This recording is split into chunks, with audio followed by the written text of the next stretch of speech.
Michael Keaton is back in the running for playing the villain in Spider-Man Homecoming. You know what that means? He's gonna play Vulture! How do I know this? Well, considering how the guy has been playing guys who dress up as birds since 1989, and seeing how there have been rumors that Vulture will be the villain for the first Spider-Man MCU movie, and Keaton has been in talks to be the villain, well, it only makes sense that he would be Vulture. Initially, I was kind of surprised that they were planning to use Vulture as the antagonist because, well, as Spider-Man villains come, he's pretty lame. No disrespect to the character, those who designed him, like Stan Lee, but he's just not that interesting or cool of a character next to other Spidey villains like Shocker, Chameleon, Scorpion, or even Kraven. I mean, he's just an old guy who dresses up as a bird and steals shit. That's not that cool. Also, have you noticed how most, or at least a large amount, of Spider-Man villains are named after animals? I guess it's only fitting for a guy who dresses up as a spider. There's been a bit of discussion as to how they'll bring Vulture to the big screen. Are they going to do the traditional feathery suit that he typically uses in the comics?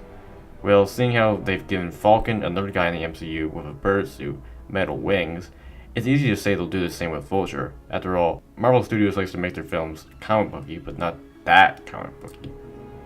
In the comics, Adrian Toomes is a former electronics engineer who gets angry when he finds out his boss has been embezzling money, and so he gets fired, and he decides to make a special harness that enables him to fly. And he also decides to rob banks and stuff like any early Spider-Man villain from the 60s. In the film, they could keep this background the same, but instead have him construct an electronic flight suit. Maybe they could have him steal some Stark technology to make it, or at least they could mention it. I mean, that'd be one way to getting Tony Stark / Iron Man in the film, which is gonna happen anyway because we already know that Robert Downey Jr. is signed out to be in Spider-Man Homecoming. There are also still rumors floating around about the interwebs that Kingpin might have some role in the events of this new Spider-Man adventure. And that would be awesome to see Vincent D'Onofrio's iteration of Wilson Fisk, which viewers of Netflix Daredevil have already been exposed to and witnessed a lot of character development from him, be present in an actual MCU movie. I don't think that means we'll see Charlie Cox's Daredevil, and I kind of hope we don't, honestly, even though I'm a fan of him. It's just that this is Spidey's solo film. It's not that this is Civil War, in which we had to see tons of Avengers pop up and have plenty of screen time. It's not that type of movie. The only superheroes we'll know we'll be seeing in this MCU edition so far is, of course, Spidey and Iron Man, and I hope it stays that way. Alright, so are you guys excited to see Vulture in Spider-Man Homecoming?